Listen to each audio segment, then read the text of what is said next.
কোনো এলাকায় যখন মাহফিল হয় তো সে এলাকার যুবকদের ভেতরেও ইসলাম এবং মাদ্রাসার প্রতি মহব্বত জাগ্রত হয়। কথা ঠিক না বেঠিক?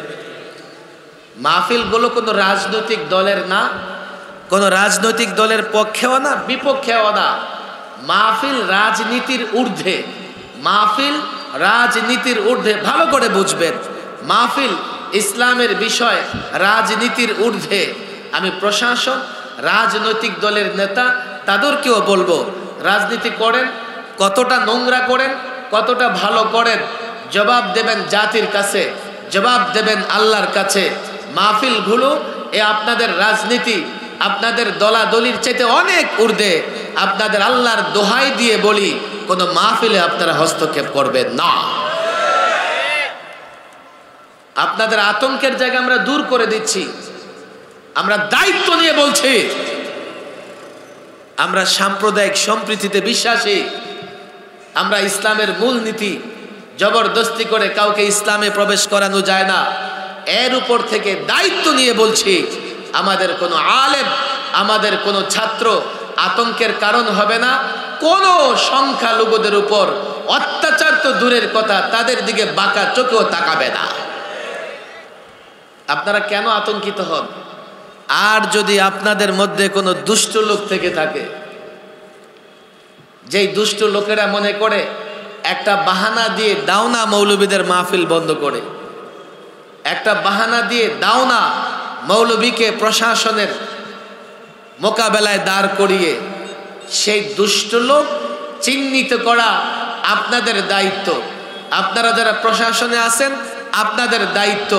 আমরা চাই না সেই দুষ্ট লোকদের কারণে আপনাদের সাথে আমাদের সম্পর্ক খারাপ হোক। তবে দুষ্ট লোকদের কথায় যদি মাহফিলে হস্তক্ষেপ করেন, আলেম ওলামাদের হয়রানি করেন, এর দায়িত্ব আপনাদেরকেই নিতে হবে। দুটো কথা আমি বলে দিয়েছি, ওয়াজ মাহফিল দেশে বন্ধ হবে না। ওয়াজ মাহফিলকে কেউ বন্ধ করতে পারবেও না। এদেশের প্রত্যেকটা ঘরের সঙ্গে ওয়াজ মাহফিলের সম্পর্ক আছে।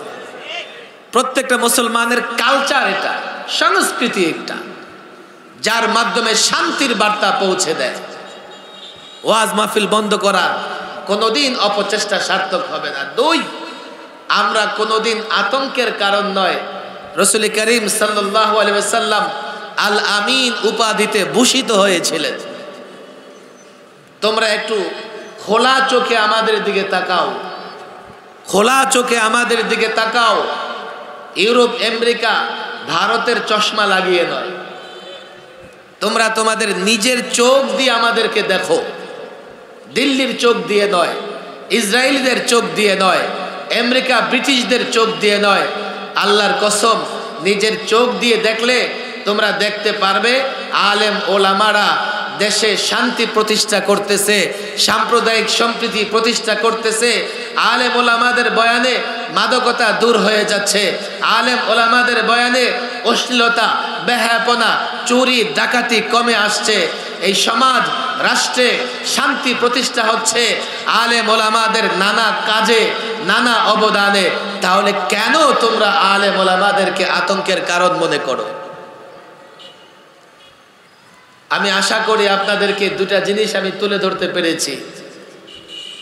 শেষ কথা আমি বলে যাই, এটা আমার ইমানের দাবি থেকে আমি বলে যাই। সারা বাংলাদেশে আমি বলতেছি, ফিলিস্তিনি ভাইদের উপরে জুলুম এবং নির্যাতন চলতেছে। এই তো গত কয়েকদিন যাবত ইহুদিবাদ, ইসরায়েলি এইভাবে বোমা বর্ষণ করতেছে। তারা পোড়া মাটি নীতি গ্রহণ করেছে,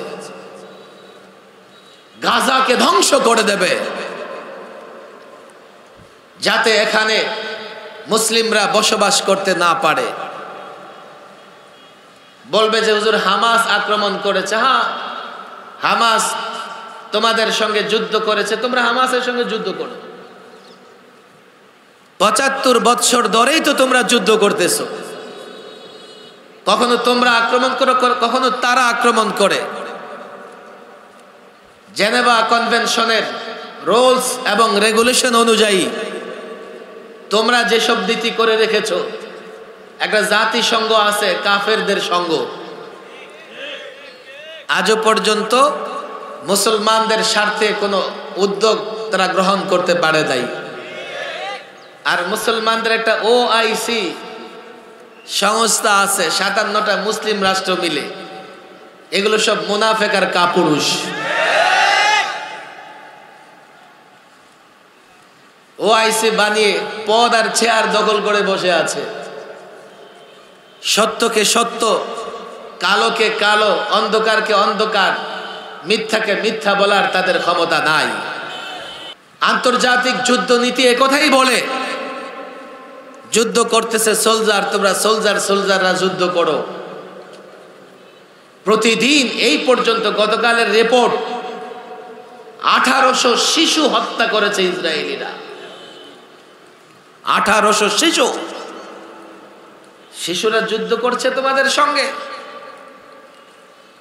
রাষ্ট্রের অবস্থান এটা আমরা জানি।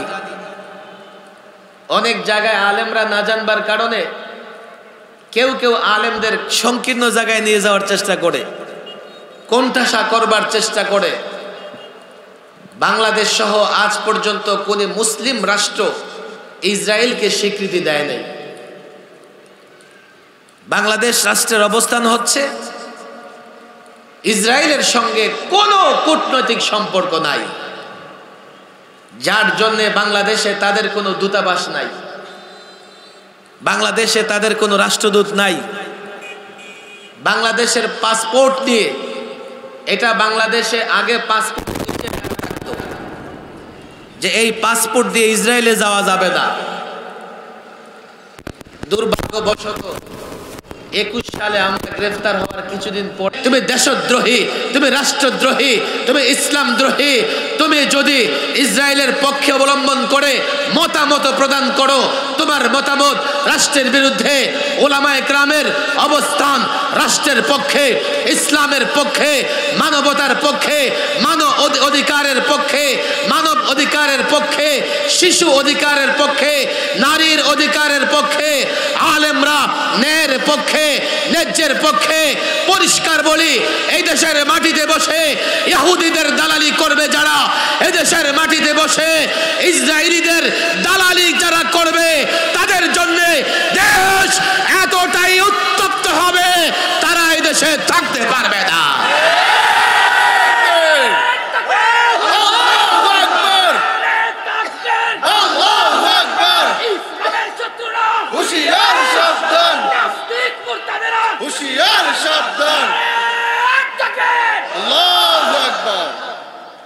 আমাদের অবস্থান আইনি ভাবেও আমরা সঠিক, তোমাদের যে প্রচলিত আইন, আর ইসলামের দিক থেকে আমরা তো মসজিদে আকসা হেফাজতের জন্য দেহের সর্বশেষ রক্ত ফোঁটা পর্যন্ত কুরবানি করতে প্রস্তুত আছি ইনশাআল্লাহ। আমাদের অবস্থান স্পষ্ট। এই মসজিদে আকসার জন্য আমরা আসলে এতটা দুর্বল, আমাদের খুব বেশি করণীয় নাই। আমরা বসে আছি এক প্রান্তে, আমরাও দুর্বল, রাষ্ট্রও দুর্বল। তবে আল্লাহ তাবারক তাআলার কাছে আমি মনে করি এ ওলামাদের বেশি বেশি দোয়া করা দরকার, বেশি বেশি কান্নাকাটি দরকার। এই জমিন থেকে মসজিদে আকসা, গাজায় এ হামাস যদি ধ্বংস হয়ে যায়, তারা যদি লড়াই করা বন্ধ করে দেয়, কাল মসজিদে আকসা আর পুনরুদ্ধার করা সম্ভব হবে না। এইভাবে ইহুদিরা এই মসজিদটাকে অপবিত্র করবে, ইহুদিরা মসজিদকে দখল করবে। আমি যখন ভাবি, আমি দেওয়ানা হয়ে যাই, পাগল হয়ে যাই। গাজার মুসলিম ভাইয়েরা 75 বছর ধরে এই মসজিদে আকসাকে রক্ষা করে আসছে, আলেমরা, ছাত্র জনতা। আমি জানি না আপনারা এর গুরুত্ব বুঝেন কিনা, আপনারা এর ব্যথা অনুভব করেন কিনা। এই 75 বছরে আমি গিয়ে মসজিদ আকসার পাহারা দেই নাই, মসজিদ আকসার পাহারা দিয়েছে এই ফিলিস্তিনি গাজার অধিবাসীরা। জানো, প্রতিনিয়ত নামাজ পড়তে যায়, নামাজ পড়তে দেয় না, জুমা পড়তে যায়, জুমা পড়তে দেয় না। তারাবি পড়তে যায়, তারাবি পড়তে দেয় না। মসজিদে আকসায় নামাজ পড়তে গেলে গ্রেফতার করে, মসজিদে আকসায় নামাজ পড়তে গেলে টেনে হেঁচড়ে বের করে দেয়। এরপরেও ৭৫ বছর ধরে এই গাজার অধিবাসী, গাজার মুসলমানেরা আল্লাহর ঘর, আমাদের প্রথম কেবলা, এই জমিনে প্রতিষ্ঠিত আল্লাহর দ্বিতীয় ঘর যেখানে কাবার ৪০ বছর পরেই আল্লাহ তাবারক ওয়া তাআলার কোন এক বান্দা প্রতিষ্ঠা করেছেন আল্লাহর ঘর, আমাদের প্রথম কেবলা। কে পাহারা দেবে? কে পাহারা দেবে? কে হেফাজত করবে? হামাস যদি শেষ হয়ে যায়, গাজার মুসলমানরা যদি শেষ হয়ে যায়, আমরা এর পরিণতি বুঝতে পারতেছি না। এজন্যই পরিষ্কার বলি, গাজাকে রক্ষা করবার জন্যে, হামাসকে রক্ষা করবার জন্যে, ফিলিস্তিনকে রক্ষা করবার জন্যে এই মিডিয়ার মাধ্যমে সকল দেশবাসী, রাজনৈতিক দল, সরকার, বিরোধী দল, ৫৭টা মুসলিম রাষ্ট্রের প্রধানের প্রতি আমার আকুতি, আমার নিবেদন, আমার বিনোদন, আমি তাদেরকে বলি এখনো আছে, আল্লাহর ঘর হেফাজতের জন্যে ঐক্যবদ্ধ হও। আল্লাহর ঘর হেফাজতের জন্যে প্রত্যেক দেশের সেনাবাহিনী, নৌবাহিনী, বিমান বাহিনীকে হস্তক্ষেপ করো। আল্লাহর কসম করে বলি, আল্লাহর ঘর যদি সংরক্ষিত না থাকে, আল্লাহর ঘর যদি হেফাজত না হয়, কাল যদি ইহুদিরা বাইতুল মুকাদ্দাস মসজিদ আকসাকে ধ্বংস করে, আল্লাহর কসম একটা মুসলিম রাষ্ট্র আল্লাহর গজব থেকে বাঁচতে পারবে না। এখনো সময় আছে, মসজিদ আকসাকে হেফাজত করবার জন্য মুসলিম রাষ্ট্রগুলো মিলে একটা পদক্ষেপ নাও। বিবৃতি বক্তৃতা দিয়ে বাঁচতে পারবে না। মনে রেখো, মসজিদ আকসা ক্ষতিগ্রস্ত হলে কোন মুসলমান শাসকের জমিনের উপরে কোনো ইজ্জত মর্যাদা থাকবে না।